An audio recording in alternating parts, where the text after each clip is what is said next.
쎄하다. 이 느낌은 여러분들이 흘려보내면 안 되는 신호입니다. 내가 해를 입을 거야. 이 생존 본능이 작동을 하는 거죠. 그 쎄한 사람들이 주위에 있게 되면 내 관계의 신뢰감의 뿌리가 흔들리기 때문에 내 삶을 파괴해버릴 수도 있는. 자, 일단 이제 나를 지켜야 돼요. 쎄한 사람 초기에 걸러내는 방법 세 가지를 딱 보시면 됩니다. 첫 번째는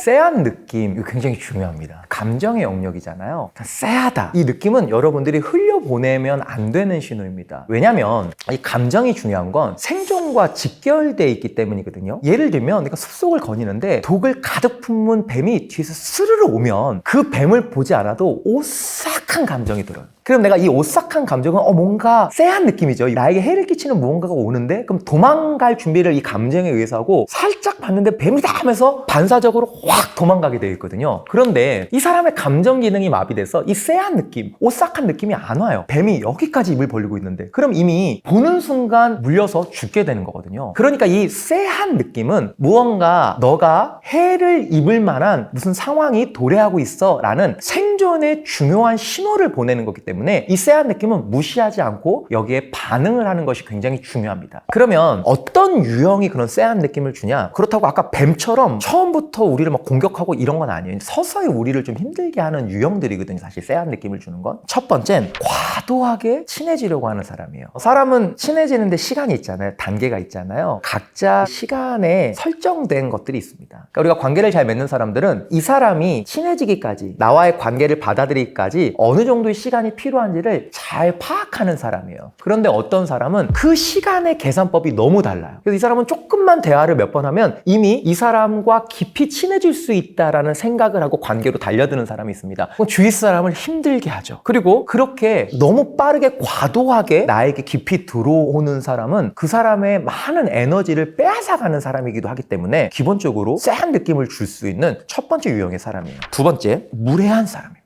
제가 강의 가서 나를 가장 힘들게 하는 유형이 어떤 사람인지 가로넣기를 한번 해보라고 하거든요. 단어 하나를 넣어보라고 하면 가장 많이 나오는 단어가 무례함이에요. 여러분들도 한번 해보시겠어요? 나는 이러이러한 사람을 참기가 힘들다. 여러분들은 그 가로 안에 무엇을 느꼈나요? 지금까지 제가 만나본 사람들 중에 가장 많은 사람들은 그 가로 안에 무례한이란 단어를 넣어요. 물론 사람마다 무례하게 느끼는 건 다양한 행동들이 있죠. 하지만 이 사람이 나에게 무례해. 표정이, 말이, 언어 선택이 이런 무례함은 굉장히 많은 사람들에게 쎄한 느낌을 줘요. 왜 쎄한 느낌을 줄까요? 이런 무례한 사람과 계속 같이 관계를 맺게 되면 내가 해를 입을 거야. 이 생존 본능이 작동을 하는 거죠. 세 번째 쎄한 사람은 책임을 회피하고 남 탓하는 사람. 여러분들 우리가 살면서 뭔가 실수할 수 있잖아요. 그러면 내 실수입니다. 내 잘못입니다.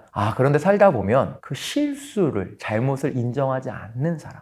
제가 이렇게 한 번씩 뉴스를 보면요. 우리가 정치인들을 볼 때 정치인들에게 완벽함을 기대하는 사람은 없어요. 똑같은 사람이니까. 잘할 때도 있고 못할 때도 있죠. 그리고 실수할 수도 있죠. 실수했을 때 국민들 앞에서 이건 내가 잘못했다라고 한마디 하면 되는데 그 한마디를 안 해요. 그 한마디를. 그리고 그 사람들의 특징이 뭐예요? 실수를 인정하지 않고 남 탓을 하죠. 자기의 잘못을 인정하지 않고 남 탓하는 사람, 쎄한 사람입니다. 이런 사람 곁에 두면 이 사람 결국 우리에게 해를 끼쳐요. 그 쎄한 느낌 무시하지 마시고 거리 두셔야 합니다. 첫 번째는 감정적인 피로도가 너무 많이 쌓여요. 심리학에서는 감정을 사람을 움직이는 근본적인 힘이라고 하거든요. 그러니까 우리가 담배를 끊어야지, 살 빼야지가 다 생각이잖아요. 근데 실제로 스트레스 받으면, 짜증나면 먹잖아요. 그러니까 담배 끊었다가도 스트레스 받으면 피잖아요. 그러니까 논리를 이기는 게 감정이거든요. 근데 그런 쎄한 사람들과 인간관계를 오랫동안 하다 보면 이 감정적인 피로도가 확 쌓이죠. 이 감정적인 피로도가 쌓이면 내가 머리로 계획하는 그것을 행동하는 힘을 잃어버리게 돼요. 아주 무서운 거죠. 두 번째, 관계적으로 신뢰가 흔들립니다. 신뢰가. 우리는 수많은 사람들과의 관계, 또 그 관계 안에서 탄탄한 신뢰를 주고받을 때 아주 힘있게 살아가는 사람이에요. 전설적인 심리학자 에릭 에릭슨이라는 심리학자는요, 내 주위에 신뢰할 만한 사람들이 많으면 희망감이라는 선물이 우리 안에 내면의 특징으로 만들어진다고 했어요. 희망감은 지금 내가 너무 힘들어도 내년은, 한 달 뒤는 좋아질 거야 라는 기대감이거든요. 근데 그 기대감이 너 희망감을 가지고 살아 라고 말로 되는 것이 아니라 주위에 신뢰가 깊은 사람들과의 관계를 통해서 만들어진다는 거죠. 그런데 그 쎄한 사람들이 주위에 있게 되면 내 관계의 신뢰감의 뿌리가 흔들리기 때문에 희망감이 절망감으로 바뀌고 그 절망감은 오늘을 살아가는 나의 행동들을 부정적으로 만들게 된다는 거죠. 그래서 이 쎄한 사람은 조심해야 됩니다. 세 번째, 결국 이 쎄한 사람들 때문에 자기 기준이 무너져 버려요. 내가 지켜야 될 기준, 나는 이런 기준을 가지고 살 거야. 이 생각들을 지켜내려는 힘이 이 쎄한 사람들이 내 삶을 흔들어 버리기 때문에 감정적인 피로도 또 신뢰가 불신으로 바뀌는 이 수많은 복잡한 영향들이 결국 내 기준을 흔들어서 내 삶을 파괴해버릴 수도 있는, 그래서 이 쎄한 사람들은 정말 조심해야 합니다. 쎄한 사람 초기에 걸러내는 방법 세 가지를 딱 보시면 됩니다. 저는 이거를 일경책 세 가지, 우리가 세 가지를 좀 잘 못 외우잖아요. 그래서 앞글자 따서 외우면 딱 좋아요. 1. 강조했지만 이 사람이 일관성이 있는 사람인가, 이거 확인해 보시면 돼요. 말과 행동이 일치가 되는가, 그리고 쭉 관계를 맺는데 늘 한결같은 사람인가, 이거 통과하시면 50점은 넘어갑니다.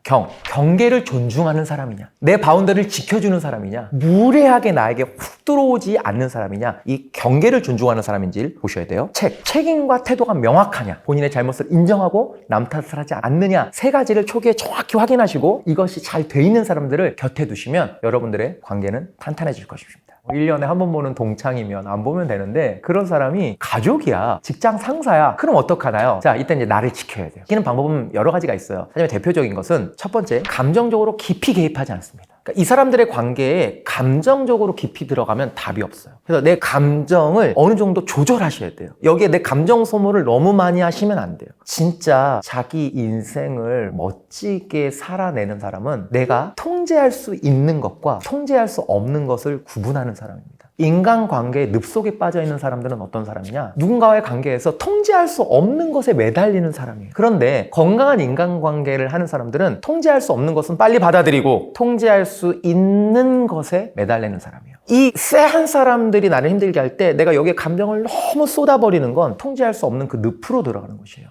내가 이 사람들, 이 쎄한 사람들이 이 가까운 사람이고 매일 봐야 되는 사람이면 내가 최대한 감정적으로 이 사람들과 개입하지 않는다, 이런 바운더리를 정하시는 것이 중요합니다. 두 번째는 최소 필요한 소통만 하는 거예요. 또 과도한 소통을 하지 않습니다. 가끔씩 좀 더 이렇게 친밀해지면 좋아지지 않을까? 그거 아닐 수 있어요. 물론 그 사람이 큰 깨달음이 와서 변화가 되는 시점이 올 수도 있겠지만 그건 좀 시간이 많이 걸리는 거거든요. 그래서 내가 당장 너무 그 쎄한 사람들 때문에 힘들면 필요한 소통만 하는 것이 굉장히 중요합니다. 그리고 마지막, 아무리 가까운 사람이고 매일 보는 사람이어도 경계를 넘는 행동이 있을 땐 짧고 강하게 반응하는 거예요. 경계를 넘어오는 행동을 했을 때 침묵하면서 상대방의 눈을 잠깐 응시하는, 그렇다고 너무 인상을 쓰면, 이게 직장 상사면 좀 그렇잖아요. 근데 약간 지렁이도 밟으면 꿈틀한다고 뭔가 쎄한 선을 넘는 행동을 했을 때 침묵을 하면서 이 정도 해주는 거, 이런 것들이 별거 아닌 것 같지만 쟤는 내가 이렇게 함부로 건들면 안 되겠는데, 이런 신호를 적절히 주는 것 굉장히 중요합니다. 그리고 또 하나가 있어요. 한 번씩 말을 해야 되거든요. 아마 말을 해도 안 변할 거예요. 말을 해도 안 변할 때 이 심리학에서는 어떤 방법을 쓰냐, 6개월 아니면 1년 뒤에 다시 말하라. 이게 왜 그럴까요? 여러분들 한번 생각해 보세요. 여러분들 한 20대 초반, 30대 초에 비해서 지금 좀 어떠세요? 한 40대인 분들? 아니면 지금 20대, 30대인 분들은 10대에 비해서 지금 어떠세요? 그런 거 있지 않나요?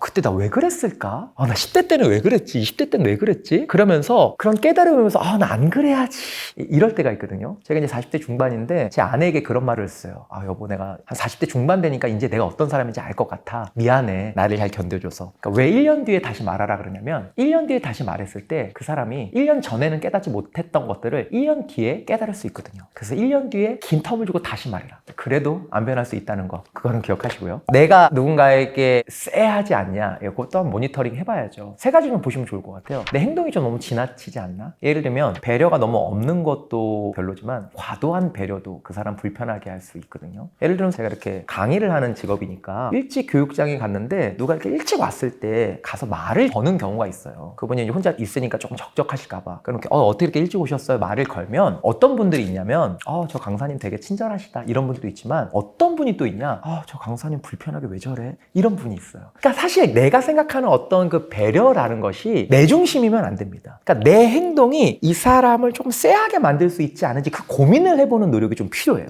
두 번째, 지나친 농담. 이 농담, 살짝 장난, 이런 것들은 사실 분위기를 굉장히 즐겁게 만드는 도구로 쓰이기도 하지만 좀 그 농담에 선을 넘는 사람들이 있거든요. 그건 누가 한마디 탁 했는데 분위기가 쎄해질 때 있잖아요. 그래서 어떤 농담과 장난의 수위가 너무 높지 않은지, 그리고 내가 상대방을 고려하지 않아서 나의 지나친 행동이 불편하게 요구를 만들지 않는지, 이 두 가지를 좀 보시면 내가 쎄한 캐릭터인지 아닌지 좀 스스로를 돌아볼 수 있는데 굉장히 좋은 도움이 될 겁니다. 마지막으로 물어보세요. 자기 자신을 진짜 모르는 사람들은 자기 객관화를 안 해요. 자기 객관화라는 건 스스로 생각하는 게 아니에요. 나를 오랫동안 봐온 사람들에게 물어보는 거예요. 내가 좀 지나친 말과 행동, 좀 주위 사람들에게 좀 쎄한 느낌을 주는 그런 행동과 말을 내가 하는 게 있어? 라고 용기 있게 물어보세요. 조직 안에 있다면 윗사람에게만 물어보지 마시고 밑에 있는 후배들에게도, 팀원들에게도 물어보세요. 그리고 솔직하게 말해달라고. 또 이렇게 얘기해놓고 뒤끝 있으시면 안 되거든요. 그렇게 정말 내가 그런 사람이 되고 싶지 않다면 주변 사람들에게 모니터링 해보는 그 용기가 필요합니다.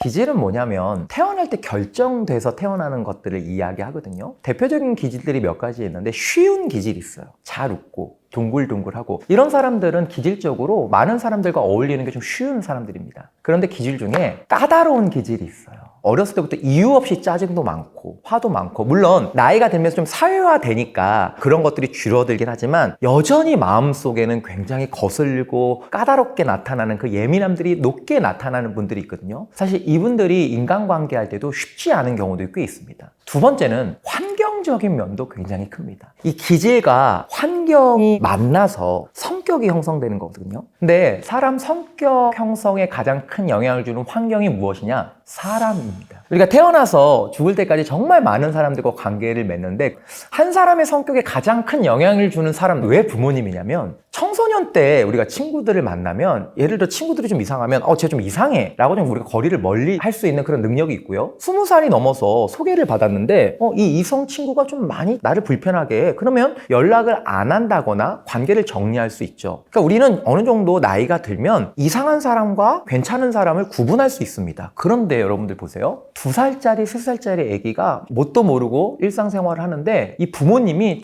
정말 나쁜 부모님이에요. 뉴스에 한 번씩 나오잖아요. 그래서 맨날 이 2살 아기한테 막 욕하고 막 손찌검하고 정말 그러면 안 되는데, 근데 그때 2살, 3살 아기가 엄마를 보면서 우리 엄마 나쁜 사람이야 이렇게 판단을 할 수 있을까요? 없을까요? 아기는 그 판단이 안 됩니다. 그냥 이게 부모님이구나, 이게 사랑이구나 이렇게 받아들여요.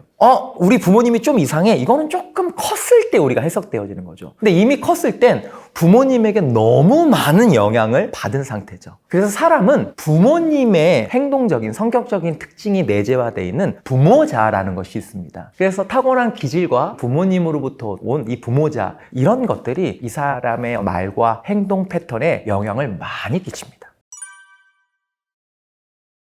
혹시 이 영상을 보시는 분이 내가 그런 사람이다 라고 하면 심심치 않은 위로를 좀 드리고 싶습니다. 이게 참 마음을 힘들게 하는 현상이거든요. 내가 어떤 무리에 들어가지 못하고 겉돈다. 근데 이것은 능력의 문제라기보다 관계에 참여하는 방식에 의해서 이런 결과들이 만들어지는 경우들이 있습니다. 몇 가지를 좀 꼽아볼게요. 겉도는 사람들의 특징 보면 첫 번째, 대화의 타이밍을 놓치는 경우가 많은 사람들입니다. 모든 관계는 대화를 통해서 친밀감들이 쌓이는데 대화의 타이밍을 잘 잡지 못하고 늘 그 대화 안으로 들어가지 못하는 사람들이 있어요. 물론 그 무리의 상대방들의 문제일 수도 있어요. 무언가 주고받는 대화에 그런 쉼표들을 만들어주는 사람들이면 그분도 쉽게 들어갈 수 있겠지만 본인도 그런 상황에서 좀 더 노력이 필요한데 늘 대화의 타이밍을 잡지 못하는 사람. 두 번째, 표현이 너무 신중한 사람들이에요. 그러니까 무언가를 말을 할 때 너무 생각이 많아서 말 한마디 내뱉는 거에 너무 오래 걸리는 사람들. 이렇게 너무 신중하고 너무 머릿속으로 생각이 복잡하면 말 한마디 내뱉는 게 너무 어려워서 대화가 잘 이루어지지 않는 경우들이 많죠. 세 번째, 좀 겉도는 사람들은 관계에 다가가는 시도가 상대적으로 굉장히 적은 사람들입니다. 그래서 겉도는 사람들은 무언가 그 사람들 내면 안에 적극성이 필요한데 그것들이 좀 많이 떨어지는 사람들이 겉도는 경우들이 꽤 있죠. 제가 부모님으로부터 오는 부모자가 있다라고 했는데요. 부모자 중에 우리가 부모님께 혼날 때 형성되는 통제적 부모자라는 것이 있어요. 그러니까 우리가 어렸을 때 막 거짓말해서 막 혼나거나 무언가를 장난치다 깨뜨려서 혼날 때 너 그러면 안 돼! 라고 할 때 우리 안에 이런 거는 잘못된 거구나, 이런 옳고 그름이 우리 안에 내재화되거든요. 근데 너무너무 무서운 부모님, 엄격한 부모님을 통해서 이런 높은 통제적 부모자가 생기면 기본적으로 세상을 바라보거나 사람들을 바라볼 때 어떤 현상이 많이 일어나냐? 저 사람 저렇게 하면 안 돼. 저건 아니야. 조직 생활 저렇게 하면 안 되지. 이렇게 평가하고 판단하는 내재적인 특징이 강하게 일어나요. 그런데 이게 은연중에 다른 사람들에게 표현이 되거든요. 여러분들, 어떤 사람이 나를 늘 평가하고 판단해. 우리는 그런 사람과 깊은 관계를 맺는 것을 좋아하지 않습니다. 그런 특징을 갖고 있는 사람들은 이 사람이 우리의 관계 안으로 이렇게 깊이 들어오려고 할 때 어느 정도 바운더리를 치죠. 그렇게 늘 평가하고 판단하는 너랑 깊은 관계를 맺고 싶지 않아. 이거 굉장히 중요한 포인트예요. 그래서 겉도는 사람들의 원인 중에 하나는 높은 통제적 부모자, 이것이 크게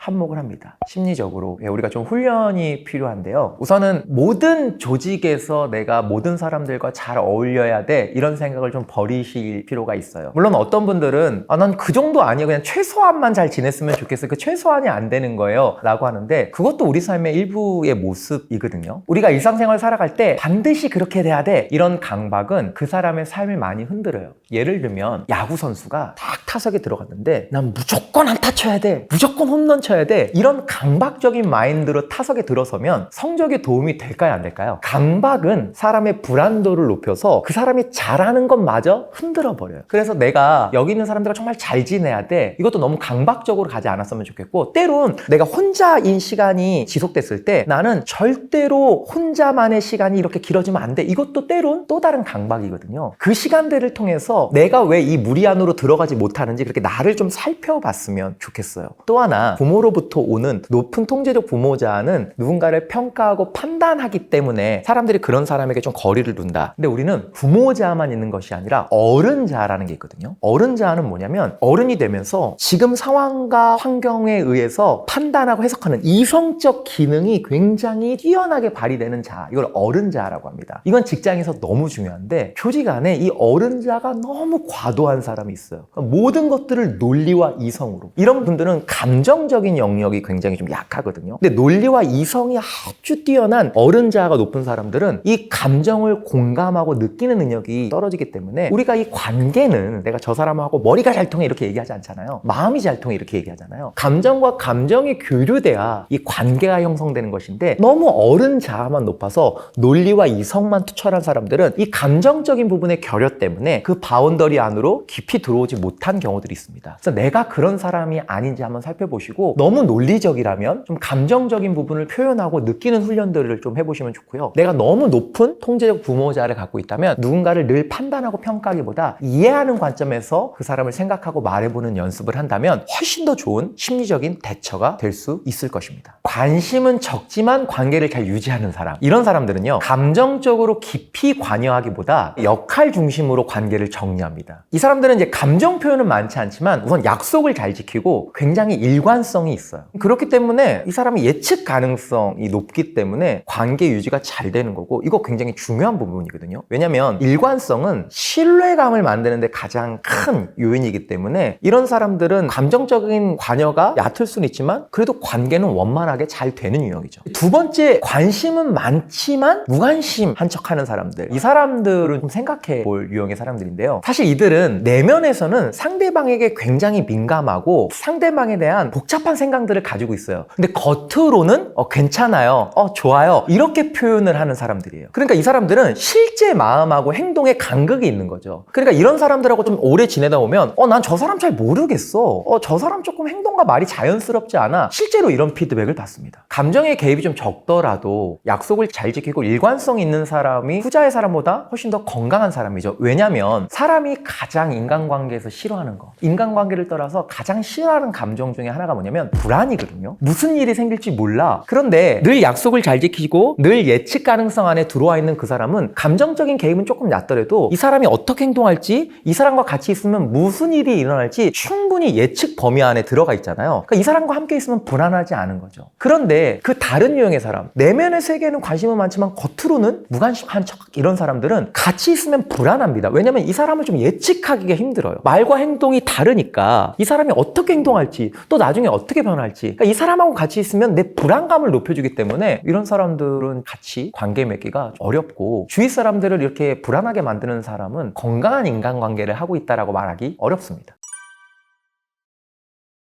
원만한 대인관계, 참 어려운 것 같습니다. 사람들이 너무나 다르고. 근데 다르기 때문에 우리가 갈등이 있잖아요. 그래서 우리는 갈등이 있는 상태를 기본값으로 둡니다. 가끔씩 갈등이 없는 걸 기본값으로 두시는 분들이 있는데 아니에요. 자, 우리가 이제 원만한 대인관계를 하려면 첫 번째, 나를 보는 것이 필요한데요. 사회심리학에서 오랫동안 연구한 개념이 뭐냐면 기본적인 귀인 오류예요. 이게 무엇이냐면 기본적으로 누군가와 내가 갈등이 생겼을 때 저 사람의 문제는 저 사람의 성향으로 해석을 한다는 거예요. 저 사람 원래 저런 사람이야. 원래 무례한 사람이야. 그런데 어떤 갈등 상황에서 나는 어떻게 해석하냐? 지금 내 상황이 이렇게 행동할 수밖에 없게 만들었어. 그러니까 이 기본적 귀인 오류는 뭐냐면요. 상대방의 문제는 성향으로, 내 문제는 상황으로. 이것을 뒤집어 보는 연습을 좀 해보셔야 돼요. 저 사람의 문제는 저 사람이 저렇게 말할 수밖에 없는 어떤 상황과 어떤 그런 조건이 있었을 거야. 그렇게 한번 생각해 보는 거예요. 그리고 나는 내 상황으로만 해석하는 것이 아니라 어떤 내 언어적인 특징에서 상대방을 불쾌하게 만드는 부분이 있지 않았는지 그것을 꼭 살펴봤으면 좋겠습니다. 그리고 우리가 원만한 대인관계를 하려면 가장 많은 사람들이 내 갈등의 영역이라고 꼽은 대화를 통해 해결해야 되는 영역. 그런데 대화의 영역 중에 우리나라 사람들이 가장 어려워하는 게 주장하고 표현하는 거예요. 여러분들 화병이라고 아시나요? 화병? 화병은 영어로 화병이에요. 그냥 우리나라 말로 이 전 세계로 공용되는 병입니다. 화병에 대한 설명이 참 재밌는데요. 화병은 대한민국의 문화적인 특징으로 인해 만들어지는 마음의 질병. 여기가 뜨거워지는, 너무 뜨거우면 숨이 잘 안 쉬어지는. 그러면 우리나라의 어떤 문화 때문에 이런 화병이 만들어지는 걸까요? 마음을 너무너무 뜨겁게 만드는 병이라면 없어져야 될 문화인데 이게 어떤 문화냐? 참고 표현하지 않는 문화입니다. 이게 우리나라의 문화적인 특징이에요. 문화는 성격을 뛰어넘습니다. 제가 201동 살다가 203동으로 이사 갔는데 201동에는 엘리베이터 딱 타면 아무도 인사를 안 했어요. 근데 203동으로 이사 온 첫날 아이 어른할 것 없이 다 인사를 하는 거예요. 그 문화 안으로 들어가면 외향적인 사람이든 내향적인 사람이든 인사를 하게 됩니다. 문화는 성격을 뛰어넘어요. 그런데 우리나라가 어떤 문화가 있어요? 참고 표현하지 않는 문화. 그러니까 조직 안에서 무언가 갈등이 있을 때 누군가 나를 불편하게 할 때 표현을 해야 되는데 그 표현에 큰 어려움을 겪는 게 개인적인 성향의 특징만이 아니라 문화적인 특징이라는 거예요. 그래서 우리는 표현하는 연습을 해봐야 돼요. 제가 이거를 이 책에서 부단화법이라고 표현합니다. 부드럽지만 단호하게. 그 몇 년 전 아카데미 시상식에서 윌 스미스라는 배우가 그 크리스 락이라는 배우가 이렇게 유머러스하게 윌 스미스의 아내의 아픈 거를 표현했을 때 너무 화가 난 나머지 폭력을 방송 현장에서 쓴 적이 있어요. 그러니까 이게 표현을 또 그분은 너무 해서 문제죠. 톰 크루즈라는 이 유명한 배우는 한 인터뷰에서 이 진행자가 아주 무례하게 인터뷰를 계속해서 할 때 딱 끊고 지금 선을 넘고 있습니다. 당신 그렇게 하지 마세요. 라고 아주 부드럽게 단호하게 이야기하거든요. 이 부드럽고 단호하게 하는 이 부단화법은 참고 표현하지 않는 화병을 만들어내는 우리나라 사람들이 꾸준히 연습해야 되는 훈련입니다. 제가 아까 지하철 탔는데 옆에 있는 어르신 한 분이 이어폰을 안 끼고 이걸 보는 거예요. 근데 제가 책을 보는데 너무 방해가 됐거든요. 근데 이런 강의를 하고 있는 저도 말할까 말까 고민하다가 말해야지 하는데 내리시더라고요. 근데 제가 한숨을 쉬었어요. 네, 여러분 이런 일상에서도 어르신 지금 다 공공장소인데 소리 좀 줄여주시거든요. 꺼주실래요?